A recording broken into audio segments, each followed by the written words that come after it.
ভারতে বেড়েই চলেছে নিপা ভাইরাস আতঙ্ক। ভারতের পশ্চিমবঙ্গে প্রাণঘাতী এই ভাইরাসের প্রাদুর্ভাব উদ্বেগ সৃষ্টি করেছে এশিয়ার বিভিন্ন অংশেও। শুক্রবারও 2 জনের শরীরে প্রাণঘাতী নিপাহ ভাইরাসের উপস্থিতি পাওয়ার কথা জানায় ভারতীয় কর্তৃপক্ষ। এরপরই Hong Kong, Malaysia, Singapore, Thailand, Pakistan, Vietnam সহ এশিয়ার অনেক দেশই তাদের বিমানবন্দরগুলোতে স্বাস্থ্য পরীক্ষায় কড়াকড়ি আনার কথা জানায়। কিন্তু কি এই প্রাণঘাতী নিপাহ ভাইরাস আর কেন হয়? নিপাহ ভাইরাস সাধারণত শূকর এবং বাদুড়ের মতো প্রাণী থেকে মানুষের শরীরে সংক্রমিত হতে পারে। এটি দূষিত খাবারের মাধ্যমে এবং সরাসরি একজন মানুষ থেকে অন্য মানুষের শরীরেও ছড়াতে পারে। গবেষণায় দেখা গেছে, কাঁচা খেজুরের রস খেলে এই ভাইরাস সরাসরি দেহে প্রবেশ করে, কারণ ফল খেকো বাদুড় সাধারণত খেজুর গাছে বাস করে এবং তাদের মাধ্যমেই ভাইরাসটি রসে ছড়িয়ে পড়ে।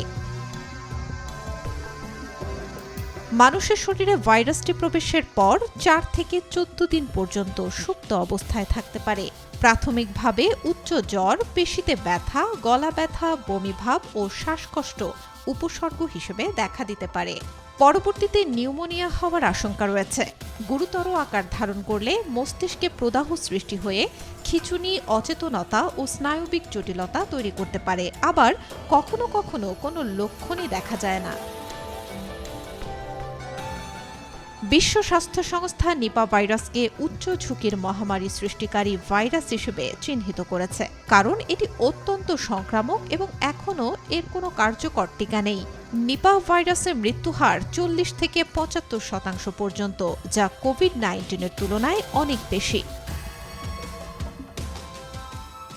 নিপাহ ভাইরাস প্রথম শনাক্ত হয় 1998 সালে মালয়েশিয়ায়। সেখানে শূকর খামারিদের মধ্যে ছড়িয়ে পড়ে এই ভাইরাস এবং শতাধিক মানুষের মৃত্যু হয়। যে গ্রামে ভাইরাসটি প্রথম শনাক্ত হয়েছিল সেই গ্রামের নামানুসারেই এর নাম হয় নিপাহ ভাইরাস। এরপর থেকে ভারত, বাংলাদেশ, ফিলিপিন্স, সিঙ্গাপুর ও মালয়েশিয়া সহ এশিয়ার বিভিন্ন দেশে প্রায় প্রতি বছরই নিপাহ ভাইরাসের উপস্থিতি লক্ষ্য করা যায়। বাংলাদেশে নিপাহ ভাইরাস প্রায় নিয়মিতভাবেই শনাক্ত হয়। ভারতীয় স্বাস্থ্য মন্ত্রণালয়ের পক্ষ থেকে বলা হয়েছে, পরিস্থিতি নিবিড়ভাবে পর্যবেক্ষণ করা হচ্ছে এবং জনস্বাস্থ্য সুরক্ষায় সব ধরনের প্রয়োজনীয় ব্যবস্থা গ্রহণ করা হয়েছে।